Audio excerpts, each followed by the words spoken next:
Good morning. Welcome to your Tuesday morning, early morning intuitive guidance.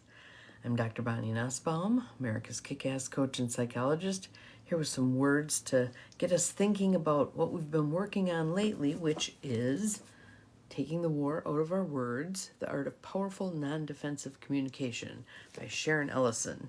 And we just kind of fell into doing a book study, I guess, and I test every day to see whether or not we're meant to continue with that or sneak a card in here and there. But so far, other than one day, it's been testing that the book is the way to go. So I think we are, good morning, Cindy. Welcome, welcome. I think we are badly in need of this kind of information. Good morning, Carolyn. Glad you are here. You two are two of the ones who seem to be practicing this stuff the most, and I appreciate that. So where we're at in the book is we've talked about what the issue is, and now we're moving into, and what do we do about it? So where we are today is chapter 7, which is formats for asking non-defensive questions. In other words, how do we do this thing? Okay? And the one part that we're going to be talking about today is mainly focused on when we already have some assumptions in our heads and the questions we ask get based on those assumptions. It can kind of keep us a little bit off of plumb in terms of, I'm going to mix my metaphors here, and hitting the nail on the head with regard to communication. So good morning, Linda. Welcome, welcome. So the gist of this is, how do we drill down? How do we ask more specific questions? Not this general, what do you mean by that? But more specific than that, so that we get good grist for our mill, things that we can actually do something with. So let's take a peek and see what we get for today. The words we use hold within them a world of information that we often ignore. Part of what gives them great power is that each word we hear or say is like a blueprint for what we experience. Every word we have learned is associated with our own life. Isn't that true? Some words can be triggering for some people and not triggering for others. Filled with those associations, a single word can push our buttons, profoundly impacting how we feel and react. Just hearing, "It's going to rain today," may cast a feeling of depression or a feeling of anticipation, of being lonely in a cold house or curled up beside the fire with a good book. Depends on what your history has been, how you're going to look at that probably. We may or may not be aware of what caused our change of mood, yet it is as if we've entered our own virtual reality. The sound of a word can control us, putting us into the trance of a habitual response that comes from deep within our psyche. And the point about that deep within is it's subconscious. It's below our level of awareness. We may not even know why a particular word lights us up like a Christmas tree. But this next story that she shares begins to give us a little bit of an idea of how we can go about fishing this out, figuring out, why am I getting so cranked up about this? So it's called The Blueprint Hidden in the Words. During one workshop, Anthony, a big teddy bear of a man, described his difficulties with losing weight. Whenever he visited his mother, which was fairly often, she would fix a big meal. And Anthony, who was 42, would oblige by eating a lot, as much as he did when he was a teenager. People in the workshop started suggesting solutions to his problem. Don't go there. No, wait, stop. Mostly based on theories revolving around the idea that his Italian mother's cooking was a symbol of nurturing he couldn't resist.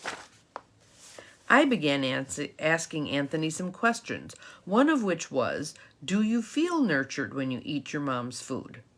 Puzzled, he shrugged his shoulders and replied, yeah, I guess so.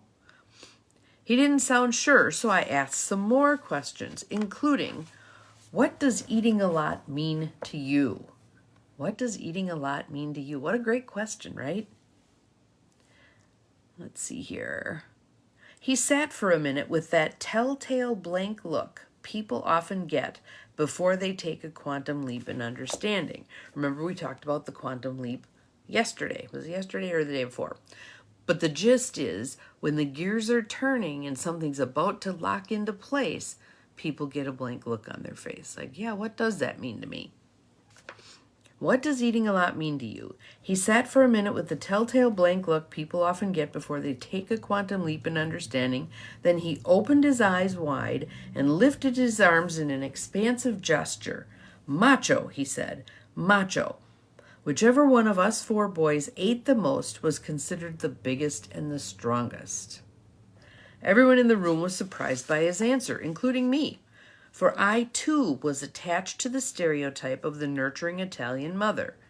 But competition, rather than nurturing, was the heart of the blueprint for eating that kept Anthony overindulging.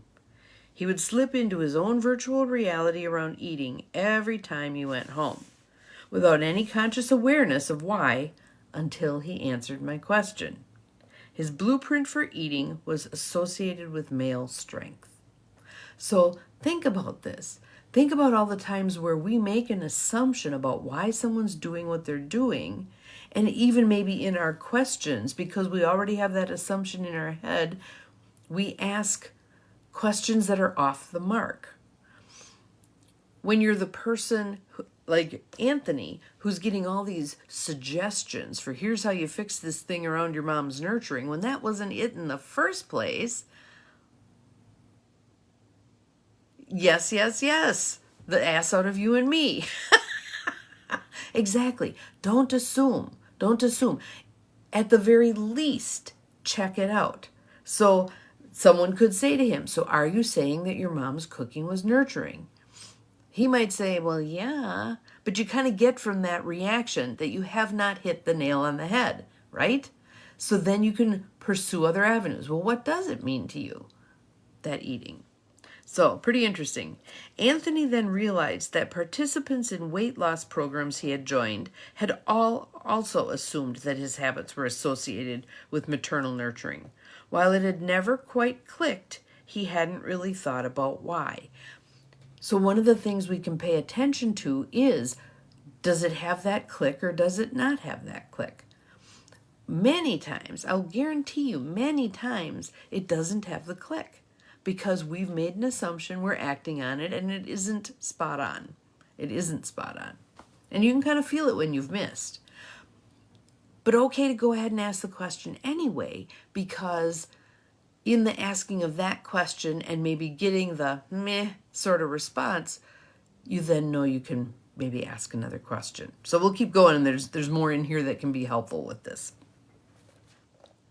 Now, in response to a single question, he had more accurate information to use as a basis for resolving his issues with food.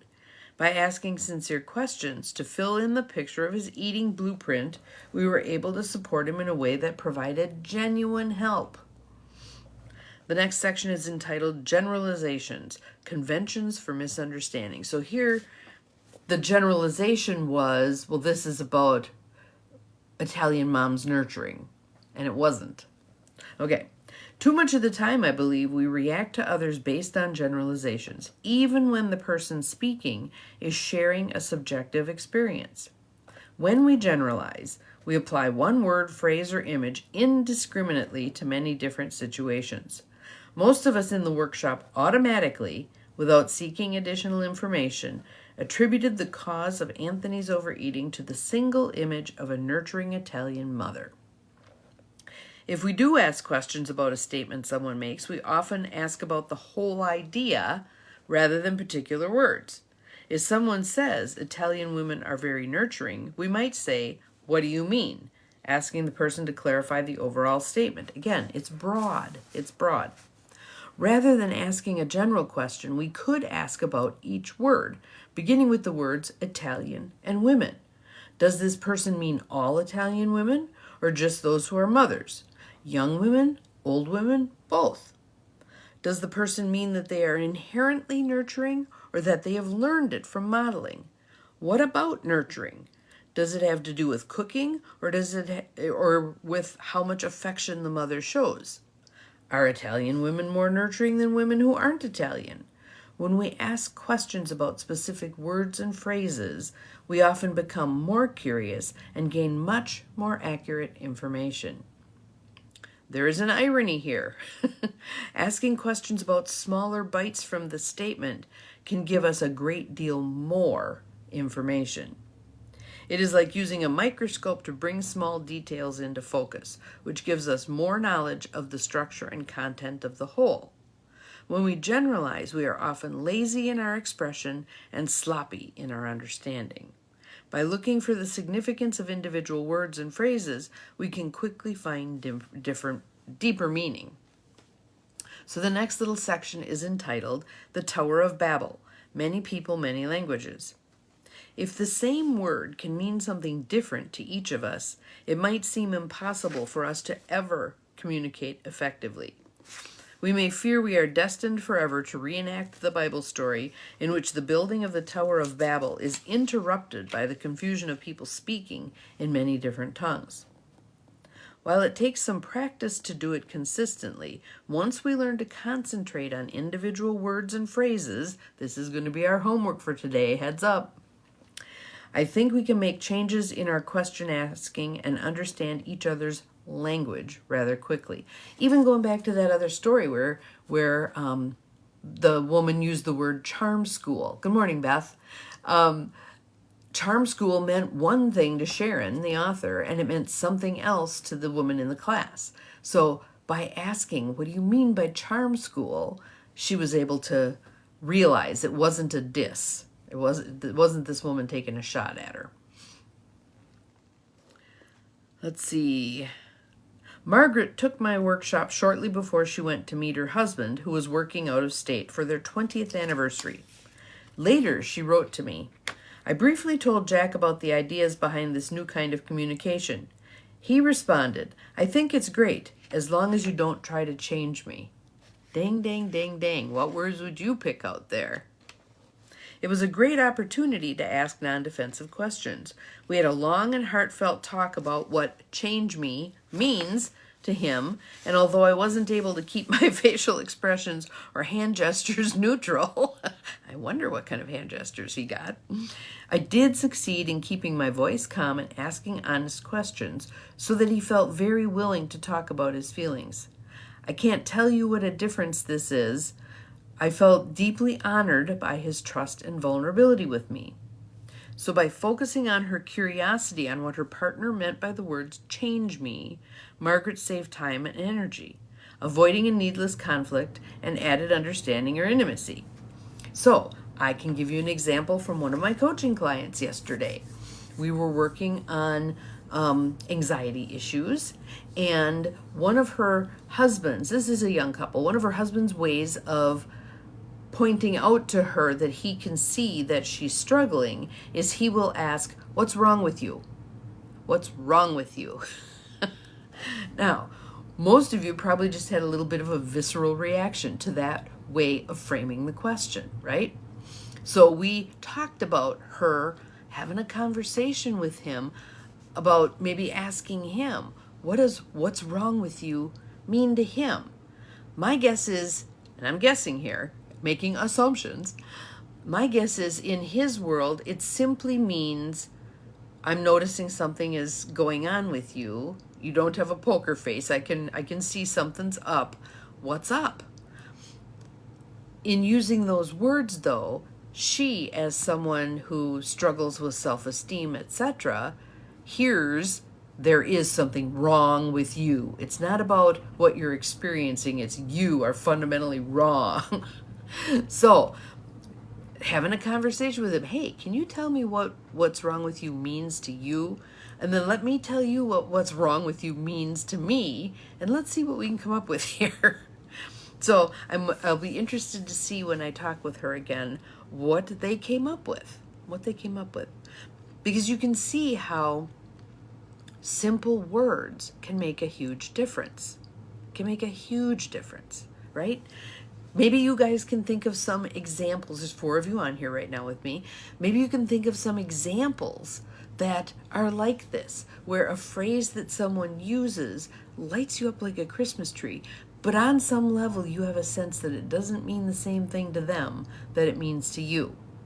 So I'll give you one that lights me up like a Christmas tree. Calm down. If someone says to me, calm down, I'm going to be anything but calm, probably.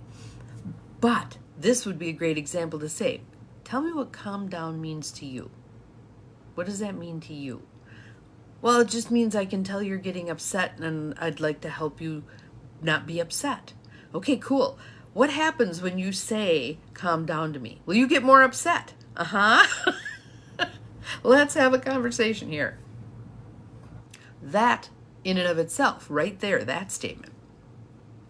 I'm very prone to saying, let's have a conversation. And I can't tell you the number of people who hear that as, I'm in trouble in some way. I'm being called into the principal's office. I'm going to get my hand slapped. Let's have a talk. Oh, you get settled down. Settle down. Yep. Yeah, calm down. Yep.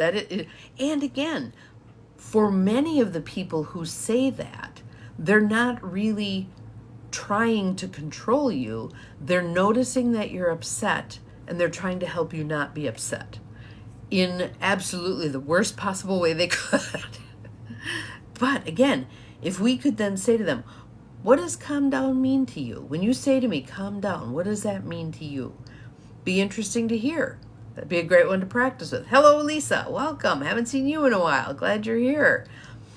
So I'd like you thinking about what are those trigger statements that when someone makes them to you, lights you up like a Christmas tree. Calm down, settle down, take a pill, blah, blah, blah, whatever it is they say. And it feels belittling, yes. And when you can have the neutral conversation with somebody, can you tell me what that means to you when you say calm down? It could be, they might say, it's uncomfortable for me when you're that upset. So I'm trying to get the upset out of our conversation. Okay, cool. Can you see that when you say that, it has the opposite effect of what you're hoping it's going to have? Yep, it's especially when a man says it. Yep. For me, it's my sister. She and I can light each other up like a Christmas tree. And the book is actually a great opportunity for us to have some conversations about, okay, what are you taking out of what I'm saying here what words are the ones that are loaded words? So then we can work on asking the questions. Yes, so what she's saying is when she'd ask her ex for clarification, he would shoot back with, stop analyzing me, sort of a thing. And then the conversation devolves. One way to approach that, and we're going to get to that in this chapter, I think, is that process versus content thing. So the content is you're analyzing me again. You've said this. You're asking for clarification. You're analyzing me again. The process is, what does his statement do then? My guess is it either backs you up or you redouble your efforts to push forward and try to get an answer, right? Neither of which is going to be effective. Yes? So then shifting to a process comment could be something along the lines of, and you could pose it as a question, I'm wondering if when you say, I'm analyzing you, it feels like I'm being too nosy. I'm wondering if my hope with that is that I'm going to understand what you're saying, because I'm not understanding it. But when I ask for clarification, it seems like you feel like I'm prying. See where it goes. Yeah, my mother used to do the same thing. Ask 8,000 questions, blah, blah, blah. Maybe I don't want to answer them, whatever. But then you begin to see this isn't so much about me. It's about a pattern in this person's life of feeling interrogated.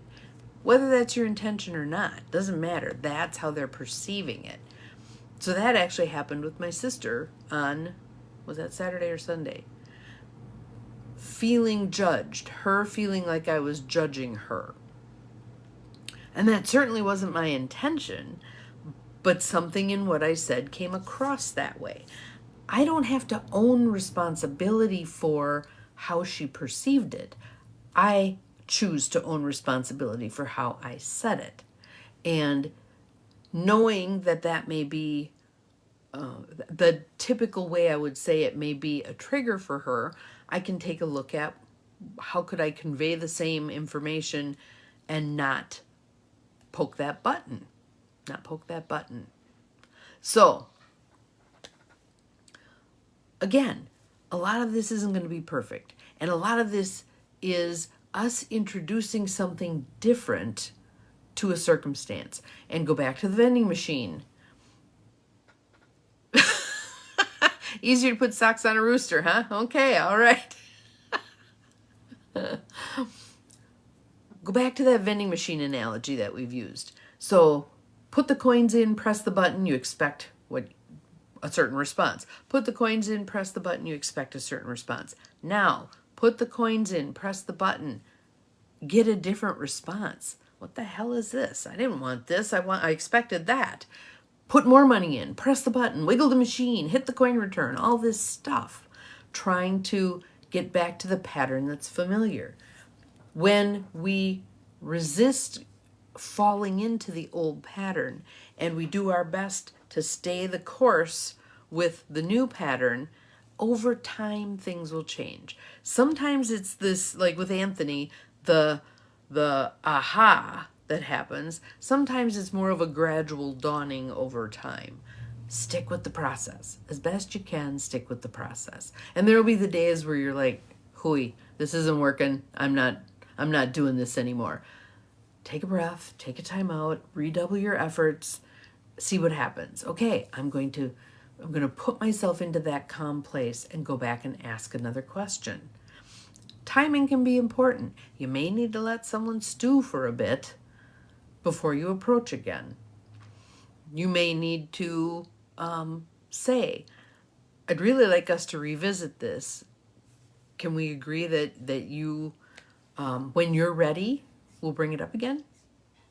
They may not. We're just moving the needle forward. That's all we're doing.